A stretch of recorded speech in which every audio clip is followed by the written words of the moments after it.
Okay, dear students, today we are going to be discussing ionic polymerization, ionic chain polymerization reaction. Last time हमने जो है previous lecture में आपने देखी थी कि chain polymerization reactions क्या होती है, जिनमें जो है addition in a particular chain keeps taking place. उसमें हमारे पास एक chain sequence होता है which keeps on increasing by repeated addition. इसमें हमारे पास मेरी addition reactions होती हैं. और इसमें क्या होता है हमारे पास, हमने प्रीवियस लेक्चर में देखा कि 3 type of ionic polymerisations are possible. सबसे पहले हमने देखी कि रेडिकल चेन पॉलीमराइजेशन रिएक्शन जो हमने लास्ट लेक्चर में डिस्कस किया, तो उसमें आपने देखा कि जो रेडिकल चेन पॉलीमराइजेशन है उसमें initiation is caused by a radical, free radical, और उसके बाद जो हमारी ग्रोइंग चेन है it carries always carries an odd electron pair. It's a free radical, it always as a free, it acts as a free radical. आज हम दूसरी type of polymerization जो है वो है आयोनिक पॉलीमराइजेशन, वो देख रहे हैं, जिसमें हमारे पास दो किस्म की पॉलीमराइजेशन है. एक है कैटायनिक चेन पॉलीमराइजेशन, दूसरी है एनायनिक पॉलीमराइजेशन. आपको नाम से ही पता चल रहा है कि जो कैटायनिक चेन पॉलीमराइजेशन रिएक्शन है ये वो पॉलीमराइजेशन है जिसमें हमारी ग्रोइंग चेन जो है it carries a positive charge, और जो एनायनिक पॉलीमराइजेशन रिएक्शन है it carries a negative charge, the growing chain. Or both ionic polymerizations, they are addition polymerization reactions. That means in these ionic polymerization reactions, what happens, that addition reactions take place. So there is no elimination of any neutral molecule or thing like that. So this belongs to addition polymerization reaction. So first of all, we shall be discussing cationic chain polymerization. Cationic chain polymerization are those polymerization reactions, chain polymerization reactions, in which the growing chain and bears a positive charge. These reactions are initiated by Lewis acids. तो Lewis acids आपको पता है जैसे कि जो भी electron deficient species, proton है, BF3 है, एल्युमिनियम ट्राइक्लोराइड है, हर वो species which is carrying positive charge or is electron deficient, they can initiate, they just have to initiate the reaction. उसके बाद reaction जो है ना it goes on its own, जो हम अभी डिस्कस करेंगे. तो कैटायनिक चेन पॉलीमराइजेशन रिएक्शन होती किसमें है, ये उन मोनोमर्स में होती है जिनमें इलेक्ट्रॉन डोनेटिंग ग्रुप्स होते हैं. Monomers containing electron donating groups. देखिए इसमें जो हमारे पास इनिशिएटर है ना, it is an electron deficient species. So it will interact with such monomers which are electronically rich, which can afford to donate electrons to a electron deficient species. तो ये reactions उन्हीं के monomers में होती है, those monomers जो electronically क्या होंगे, rich होंगे. जैसे कि ऐसे monomers जो हमारे पास, जैसे कि ये है, या ऐसे कोई भी मोनोमर्स जो क्या है कि जो इलेक्ट्रॉनिकली बहुत रिच हैं, which can afford to donate electrons. तो ऐसे इलेक्ट्रॉनिक मोनोमर्स जिनमें हमारे पास इलेक्ट्रॉन डोनेटिंग ग्रुप्स हैं, तो ऐसे मोनोमर्स जिसमें हमारे पास इलेक्ट्रॉन विड्रॉइंग ग्रुप्स हैं, they are not good candidates for cationic chain polymerisation reaction. तो first of all we will see how this reaction takes place. सबसे पहला स्टेप जो है वो इनिशिएशन है ऑफ कोर्स. तो इनिशिएशन क्या हो जाती है सबसे पहले कि जब हमारा जो एक इनिशिएटर है which is a catalyst, which is a positively charged species, it gets attached to the first monomer, to the initiation step. तो जैसे कि इस केस में मैंने लुइस एक एसिड लिया है, एल्युमिनियम ट्राइक्लोराइड. जब ये हम रिएक्शन मिक्सचर में ऐड करते हैं तो ये क्या करता है, वाटर के साथ रिएक्ट करके हमारे पास ऐसा एडेक्ट बना देता है, और यहाँ से प्रोटॉन एक क्या हो जाता है, रिलीज हो जाता है. ये जो प्रोटॉन रिलीज होता है ना, it adds to the monomer. ये हमारे न्यूट्रल मोनोमर के साथ ऐड हो जाता है और उसको पॉजिटिवली चार्ज बना देता है. That means the monomer which was already neutral, उसको ये पॉजिटिवली चार्ज बना देता है. अब क्या होता है, सेकंड स्टेप हमारे पास प्रोपगेशन होती है. ये जो monomer which is carrying now positive charge, it adds keeps on adding more monomers, because जो monomers हैं वो सारे क्या हैं, इसी की तरह इलेक्ट्रॉन डोनेटिंग नेचर के हैं. so when they see a species is there which is positively charged, they donate electrons to it and they become attached to the chain. until we reach a certain length mn plus 1, यहाँ पर हमारे पास mn है, +1 हो गया, फिर +1 +1 +1, it keeps on increasing till we attain a certain length. उसके बाद last step जो हमारे पास आ जाता है वो है प्रोपगेशन. देखिए ये 3 स्टेप्स आप सभी पॉलीमराइजेशन रिएक्शंस में देखेंगे, इनिशिएशन, प्रोपगेशन एंड टर्मिनेशन. अब जो इसमें है टर्मिनेशन, वो बहुत से तरीकों से हो सकती है. सबसे पहले है प्रोटॉन एब्स्ट्रैक्शन. प्रोटॉन एब्स्ट्रैक्शन क्या हो गया कि जो हमारा मोनोमर है, हमारे पास अब एक बेस आ जाएगा. बेस क्या करेगा कि जो बीटा प्रोटॉन होता है, ड्यू टू हाइपर कंजुगेशन, जो हमारा बीटा प्रोटॉन होता है ना इन अ कार्बोकैटायन दैट इज एसिडिक, ये आप अपनी नॉर्मल ऑर्गेनिक केमिस्ट्री में पढ़ चुके हैं. तो फिर क्या होगा, जो बीटा प्रोटॉन होता है ना किसी भी कार्बोकैटायन का, वो एसिडिक होता है. तो वो क्या करता है, that can be taken away very easily. जो इसका बीटा प्रोटॉन है, जैसे कि ये है या ये है, सो व्हाट विल हैपन, अब beta proton on either of the carbons, वो डिपेंड करता है स्ट्रक्चर पे, जो है ये निकाल लेंगे और अल्टीमेटली हमें क्या मिल जाती है, एल्कीन. इस मेथड को बोलते हैं टर्मिनेशन बाय प्रोटॉन एब्स्ट्रैक्शन.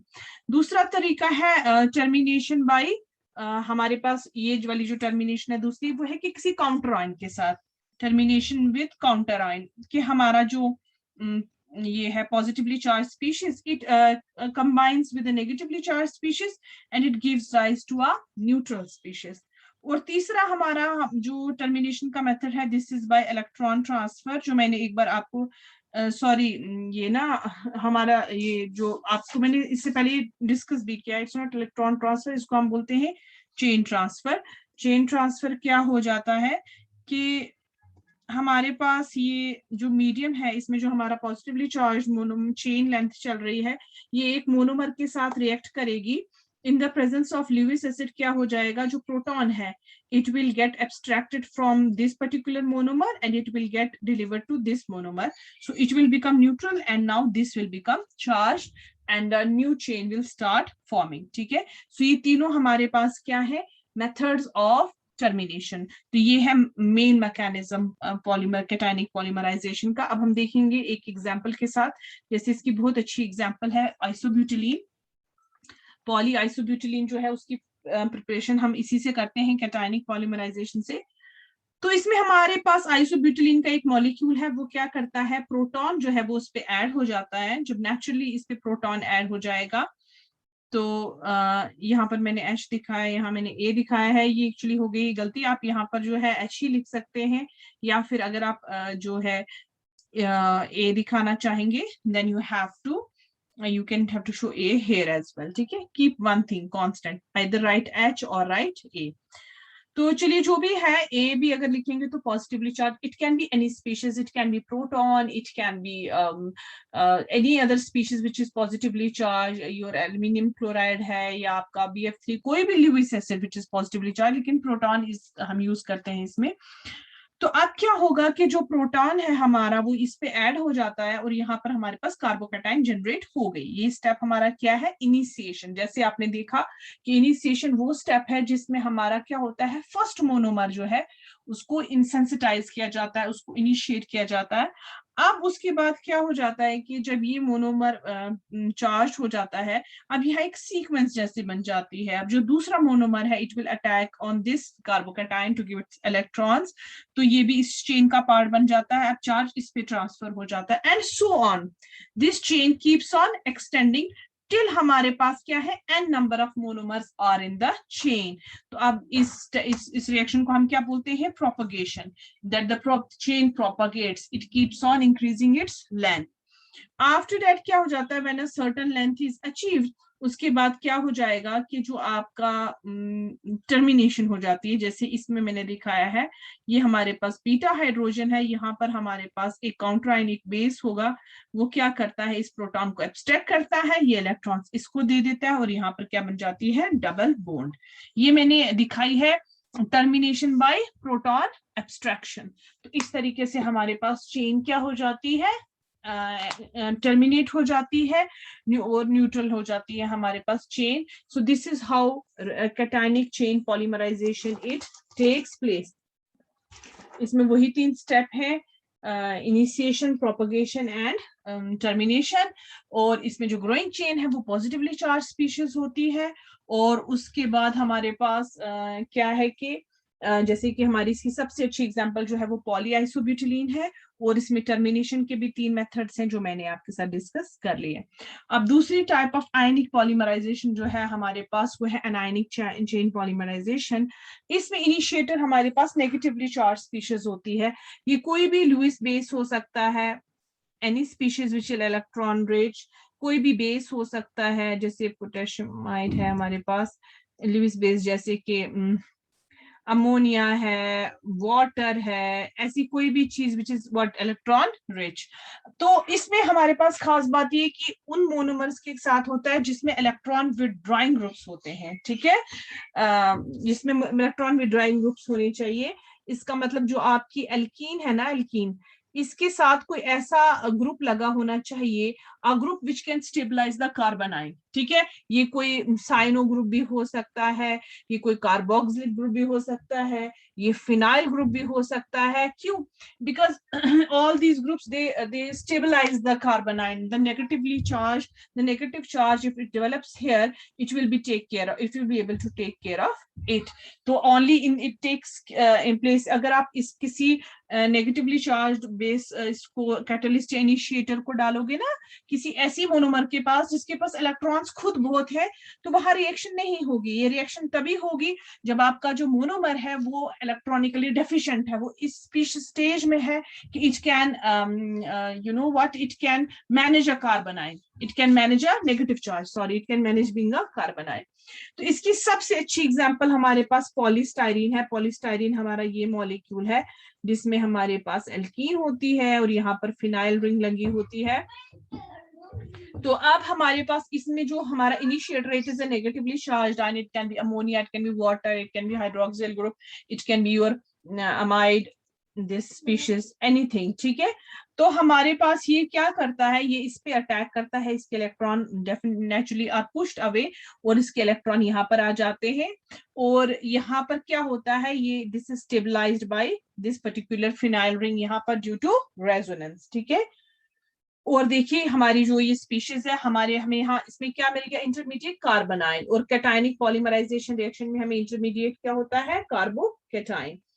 अब क्या हो जाएगा, नेक्स्ट स्टेप हमारा आ जाता है propagation. Propagation is just very similar to what you have already been watching. इसमें जो negatively charged species है, it attacks another styrene molecule and it gets added to the chain, and this chain length keeps on increasing till a stage n is reached. जब तक हम एक stage n तक पहुंच जाएंगे तब तक हमारी चेन लेंथ क्या करती है, इंक्रीज करती रहती है।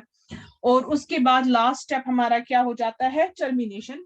टर्मिनेशन में हमारे पास क्या हो जाएगा कि हमें एक प्रोटॉन आएगा और वो इस चेन में क्या करेगा, ऐड हो जाएगा यहाँ पर जहां पर हमारा नेगेटिवली चार्ज स्पीशीज है, और अल्टीमेटली हमें एक चेन मिल जाएगी विच विल बी न्यूट्रल। तो हमारी इनिशिएशन कितनी फास्ट होती है, प्रोपगेशन कितनी फास्ट होती है, ये हमारा मोनोमर पे डिपेंड करता है और हमारे आयन पे डिपेंड करता है, सॉल्वेंट पे डिपेंड करता है, ठीक है, क्योंकि ये आयनिक रिएक्शंस हैं। तो ये जो है पोलर सॉल्वेंट्स में फास्टर होती हैं, ये आप याद रखिएगा।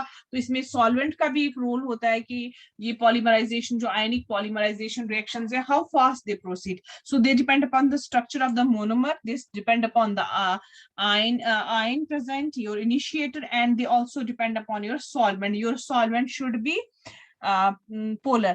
और हमारे पास क्या होनी चाहिए कि जो हमारा